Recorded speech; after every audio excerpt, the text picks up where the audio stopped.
Welcome back to Beyond the Headline, everyone. I'm so excited to have you with us on the show today because we're here with the founder and CEO of Core, Bob Messerschmidt. Bob, thank you for being here. Hello, thank you very much. Happy to be here. I'd love to kick off with an introduction to the amazing work your team is doing at Core and how it's putting individuals in charge of their health. Core is really a game changer in terms of bringing people information that hasn't been available to them for taking charge of their own health and wellness. So it's not a new space. It's a rapidly growing space where people are using digital technology to empower people with information about health and wellness. We looked at it and said, we'd like to bring people a higher level of health information than a typical tracker is providing. So in essence, we see ourselves like a Fitbit, where you have a relatively high cadence of information coming back to you, which then in turn can be engaging and help you change habits and improve your health. But we saw that the information that gets tracked is fairly low-level information. It's steps taken, it's miles in a day, and nothing that really directly relates to your body's health. So we looked at, we said, well, blood is really the gold standard, and pretty much blood information is unavailable to you as a consumer. I mean, there's a big sort of machine in the way of you obtaining information from your own blood, and for a number of reasons. It's a very difficult process to get blood information frequently, and so we conceived of a technology that would allow you to get a very tiny sample of blood in your own home using a very inexpensive reader device. And you could do this on a regular cadence. We recommend a weekly test, and we'll send you a set of cartridges to do the test yourself. And you can then track key blood indicators on a regular basis. Then as you go along your process of health improvement, you can change a dietary, something in your diet, you can change something in your exercise routine, you can add a supplement, and you tell us what you did. We'll make some suggestions about what to do. You tell us what you did, and we'll tell you whether those made a difference in your blood chemistry. And, we can't think of any better sort of feedback mechanism than that, to know that you're really improving your health and, ultimately being able to live longer and healthier. The insights and improvements aspect is what really just blew me away when I was learning about Core, because I'd been saying, like I shared with you, I just wish there was something that gave me a little insight Yeah. into how I could be doing better. Can Yeah. you give us an example, Bob, of either someone from your team or one of the testers that you guys had using it? What type of specific insights are they getting? So, like, what would a typical day with Core be like? Yeah, great. We can we measure essentially six different chemistries in blood in the same tiny drop of blood. Our technology allows us to get multiple readings from the same sample, and so we've deployed the technology on our team. Obviously,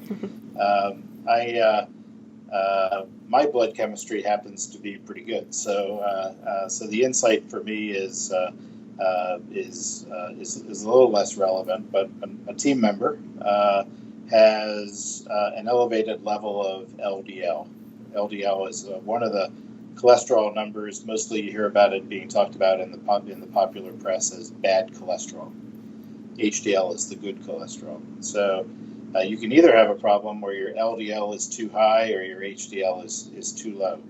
And either of those is an important indicator of down the road, you're going to be more likely to have heart disease because either of those numbers is out of whack. So one of my co-founders is very healthy and very active, but his LDL is too high. And a lot of people are in this situation. And so when he did the test, the core test, and we found out that his LDL was high, we recommended that he take three very specific actions. So we recommended that he add an omega-3 supplement to his diet, and we recommended that he eat more fish, specifically albacore tuna or mackerel. And that was. We also have to take note of whether somebody is receptive to that particular lifestyle change. So he happens to like fish, and we recommended that to him. We also recommended to him a really difficult one, which was have a glass of red wine every day with dinner. I'm sure he resisted on that one. Yeah, that was a tough one to get him to agree to, but the net result was that his LDL number came down, and it's now within the acceptable normal range. So that's the sort of thing we expect to see, and that took only a period of 2 weeks for his number to come in line. Right, that's so incredible, and there's a lot of areas that I want to dive in. The first one is actually the simplest, which is the way that you guys deliver the information. It's Yep. digestible, it's helpful, and I'm actually going to take action on it versus when I get results from my doctor and I can't even pronounce Right. what's on there. So it's just not as helpful. Yeah. Yeah. And it's nobody's fault. It's just the way the healthcare system is. I think the health system is much more, especially in the U.S. It's about emergency situations and interventions. It's really all about interventions, and oftentimes very expensive later term interventions. So it's the reality though is that the lifestyle changes that we can do very easily can push off all these long term complications. The smartphone, the existence of the smartphone really is the enabling technology there. So it's a device that's always with you, and so that's how we report our information through a smartphone, obviously. And it's like having your doctor walking alongside of you 24 hours a day. So that's our view of it. I think your co-founder is a great example specifically of what you were saying too, because we often hear, well, I don't know how this happened. They looked so healthy. Yeah, right. Very true.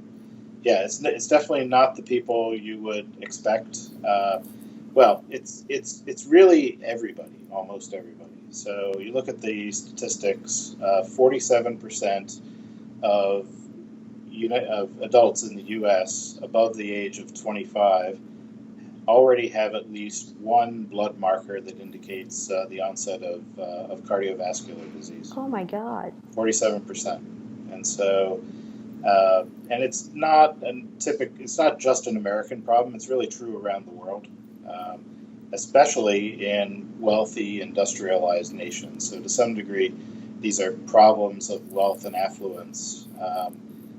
But it's a large number of people. It's half of everybody has at least one marker, staggering. That's crazy. Who are your target audiences for the beginning, Bob? Right. Well, we definitely wanted to design a product that's accessible to everyone. So the price point is, of our product, we wouldn't be doing it if we didn't think we could offer it at a price point that everyone can afford. And we think down the road, insurance plans will cover it and so forth for those who it maybe would be a stretch to be able to afford. But there are definitely early adopters. So the early adopters are, and we know this through focus group testing. The early adopters are two groups. One is people who've had that health scare already. So they've been told by a physician that one of their blood biomarkers is out of the normal range, and they really should start considering some lifestyle changes. And uh, it's typically, yeah, people who are 25 years old and above, and they're ready to make some changes. I think they look at what tools are out there to help them make these changes, and they realize there aren't really good tools out there. And the other group of people are a group that we call ultra fit. So surprisingly, even these folks have blood chemistry that can be improved. So it's people that exercise on a daily basis or a regular basis, both aerobic and non-aerobic exercise. Maybe they're runners or bikers, and these folks, they have a different motivation. They have the chronic, the eventual chronic motivation, of course, but near term, they're interested in having a piece of feedback that can help them achieve the next level of performance. So, some feedback about their exercise routine that can make their workouts more efficient and get them to the next level of performance. So, these are the two early adopter groups that we see, and it's about 25 million people in the U.S. in each of those groups. Wow, well, you can do 25 million plus one because I don't think I would categorize myself in the ultra fit category, but I'm very excited to just have that. I think the way you guys described it is having your doctor with you Yeah, is really incredible, and to be able to have all of that on your phone. I love how you guys describe it as a part of your morning routine. yeah, yeah. I mean, humans are creatures of habit, and habits are hard to break. So, we want to replace one habit with another habit. There's a lot of evidence in behavioral science that says that this works, right? If you can replace one habit with another, and so we don't want to make people do this every morning, and there's actually no need to. On a weekly basis is fine, and we may give you guidance more frequently than that. We'll probably give you guidance on a daily basis about sticking to your plan, sticking to the goals that we worked out at the time of the last testing. I love that, and I would love to spend some time chatting about the community aspect because I know that's going to play a big role. Can we dive in there? Yeah, absolutely. So the tenets of social support theory, it really depends heavily on sharing of information. It's almost like a self-help group, right? So when you go to a Weight Watchers or something like that, if your goal is to lose weight, the community aspect is really important and really helps people. It's more so than any of the dieting recommendations. Oh, wow. The community support is really what it's about. So we give people two ways to achieve that in the app. You don't have to go to a meeting anywhere. So you can choose to, when you have a positive result from your core readings, you can choose to share that with your personal friends and support group, and it's all on an opt-in basis. So there has to be consent by you to share your information with specific people. There's also information that comes into you not from other people anonymously that where we have no knowledge of and don't transmit information about the people that are in the group, but you get information about what worked for other people who are using the core device. So you have this first mechanism of sharing the good news and getting positive feedback from your friends and family about that. And then you have the additional support of hearing what really works at large in the core community at large. How do you envision that evolving, Bob? Do you think that we'll all share a little bit? Do you think you'll have power sharers? Um, I think I think everyone will share. I think it's the evidence from other social communities like Facebook is that people will share.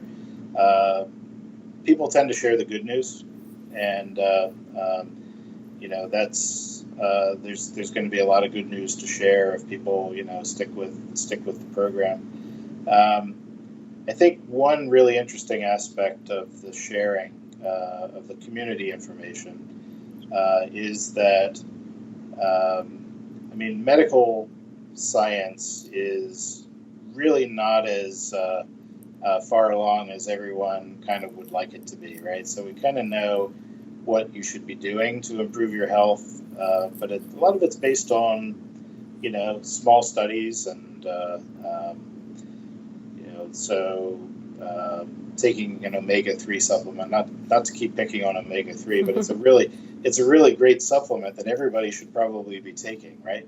Yet the medical literature is pretty,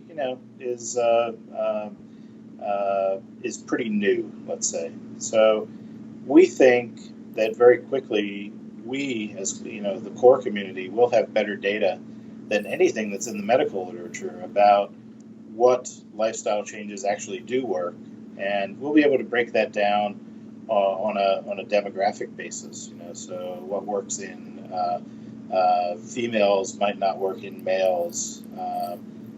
And there might be other ways to slice and dice the data. So our recommendations will continue to get better.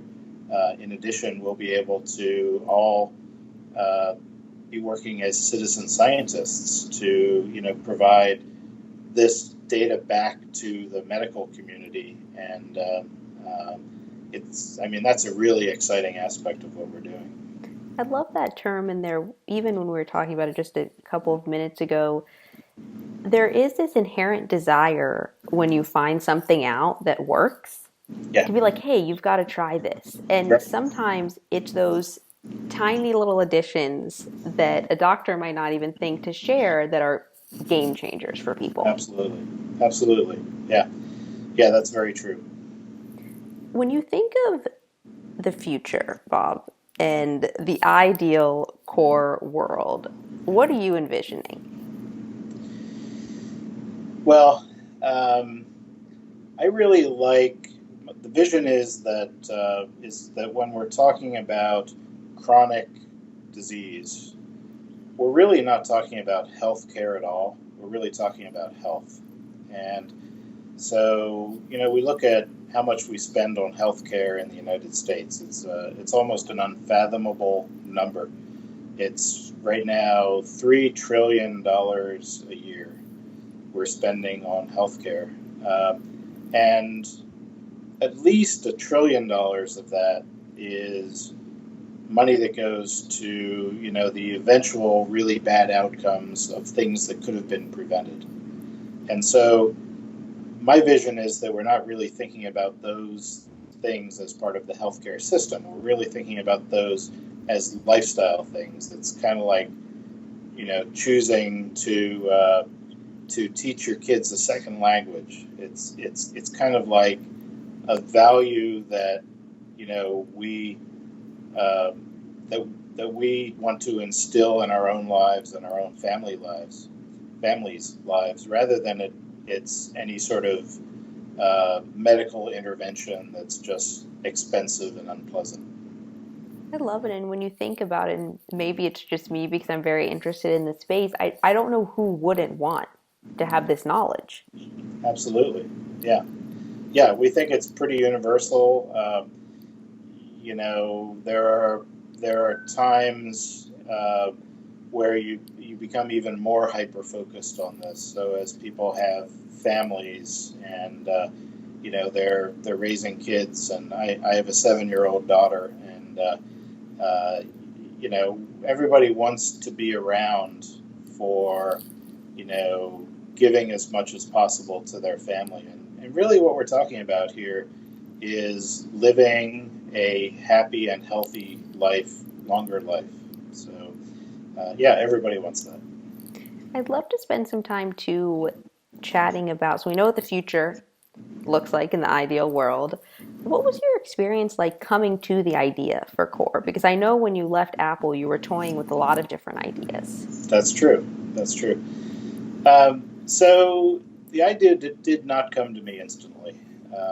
The Initially, what I thought we would be doing is bringing a blood measurement technology to kind of the existing status quo. So we had a blood test idea that we wanted to bring to the point of care. Not exactly the status quo, but we wanted to be able to make blood test readings in the doctor's office. And we started reading a lot about how a lot of the people who were the framers of the Affordable Care Act saw an opportunity for blood chemistry, blood diagnostics to move from the central blood laboratory to the point of care. Because the point of care is really the point of actionability and the point of engagement. So the Affordable Care Act framers saw this as a way ultimately to really bend the cost curve.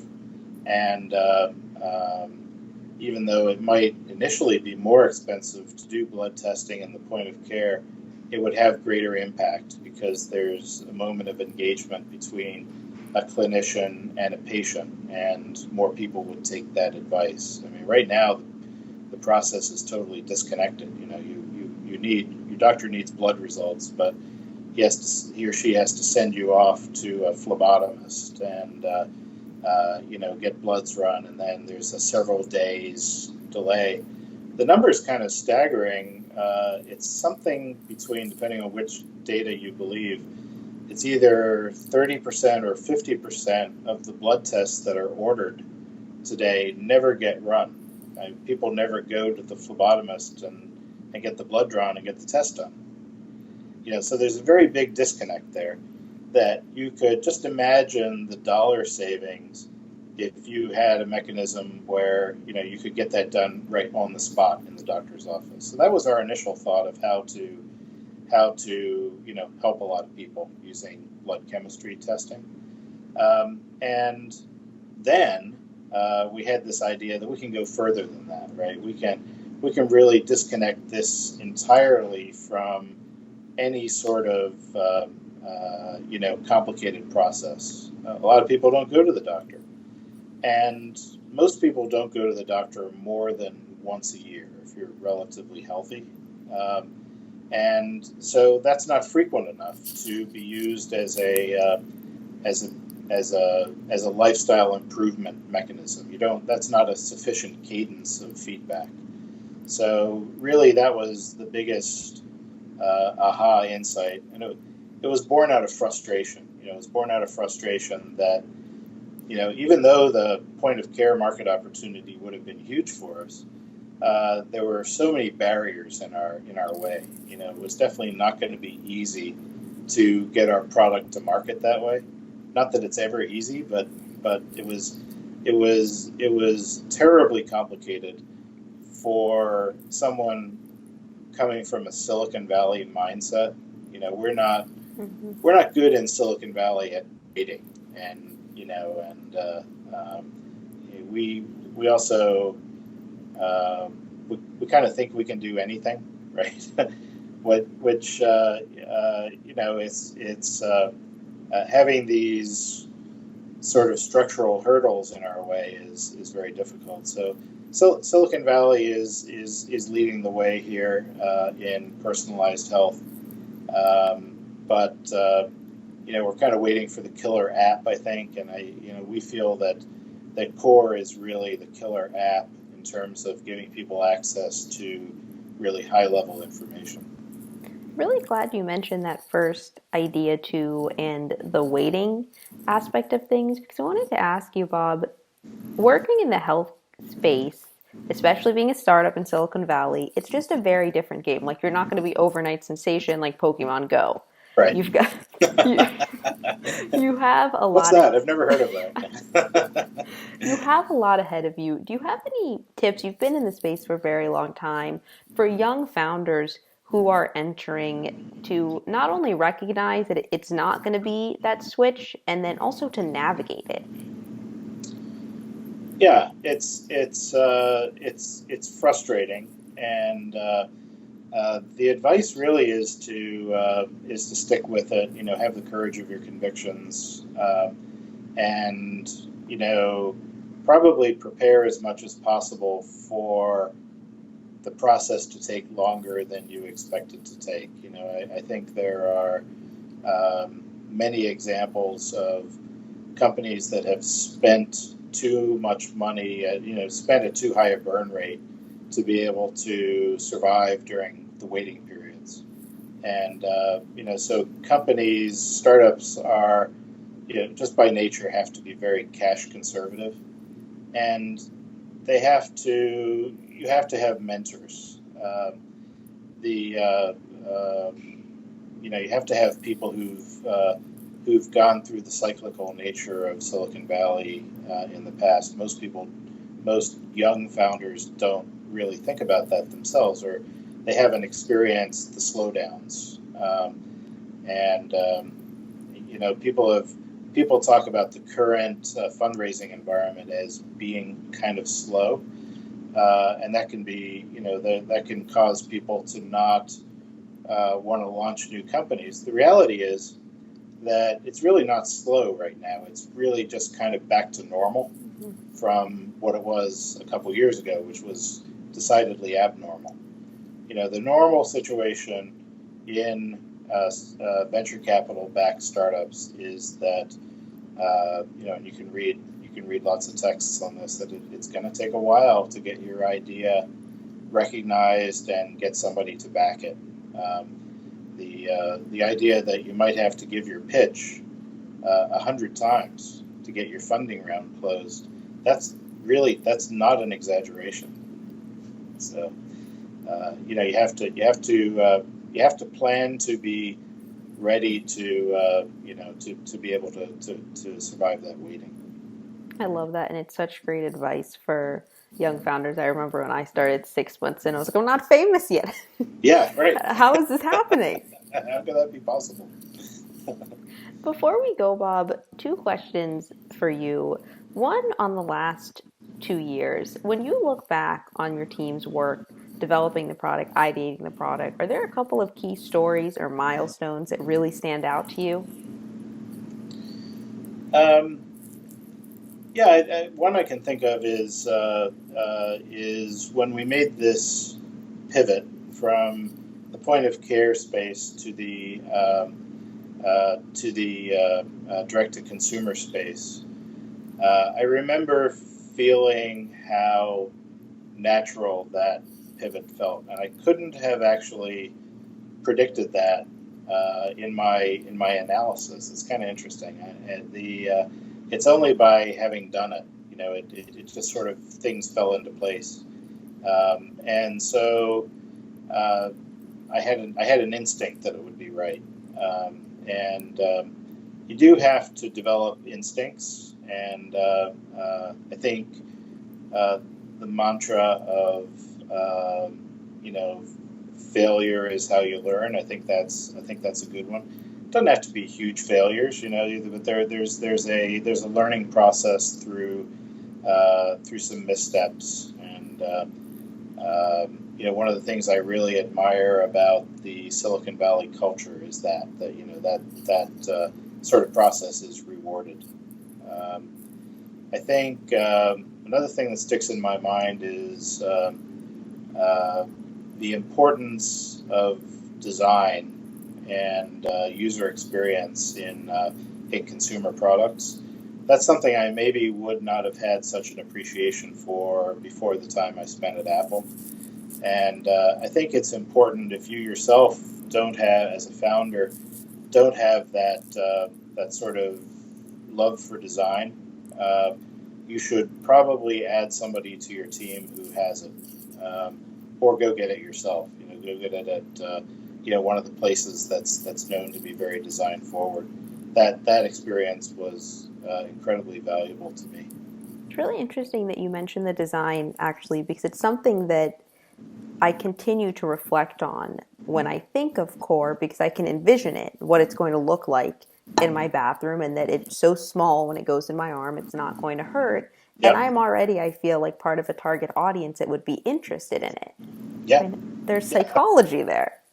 Totally, there is. And we hired an excellent industrial designer for our team, who's just done some fantastic work. Actually, it's a husband and wife team called Y Studios, and they did a fantastic job in the face of a lot of different voices and inputs about what the product design should be. They truly stuck to their guns, and the CMF, the colors, materials, finishes of the product, the form factor of it, everything was chosen to fit into someone's home and specifically into someone's bathroom. So you can look at other products like electric toothbrushes or cosmetics. I mean, one of the interesting things is there's an accent color on the core reader. It's actually on the dust cover, and it's kind of a satin metallic gold color, and it was chosen to match with the cap of a Lancome cosmetics bottle. So there are definitely some colors that and finishes that really resonate in the home environment. So it's very important. Very cool. It's beautiful. And last question for you, and this can be totally serious or totally funny. What's your favorite part of core? Well, I suppose it's the opportunity to help so many people. Not to get all sappy here, but everybody has family and friends who've had health issues. My dad had a heart attack, and everybody has had that experience firsthand, and the opportunity to help and be part of the change, be part of the solution, is what gets me up in the morning, other than coffee. Coffee and that are the two things that get me up in the morning. I'm glad that you went that route. I didn't know if you were going to throw in the tips on the omega-3s or something like that. Sometimes it's like the favorite part is something that's right. So little. I'm so excited to watch you guys develop core. I can't wait to have a core and see how all of these insights change our lives. For everyone listening in, Bob, what's the best way for them to stay up to date with the company and really learn more about how this can influence their health and their personal care? Good question. So best way would be to go to our website, which is www.knowyourcore.com,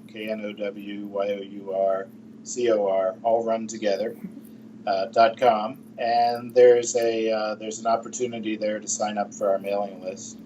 And if you do that, we'll keep you in the loop and of all the happenings. And we'd love for people to reach out.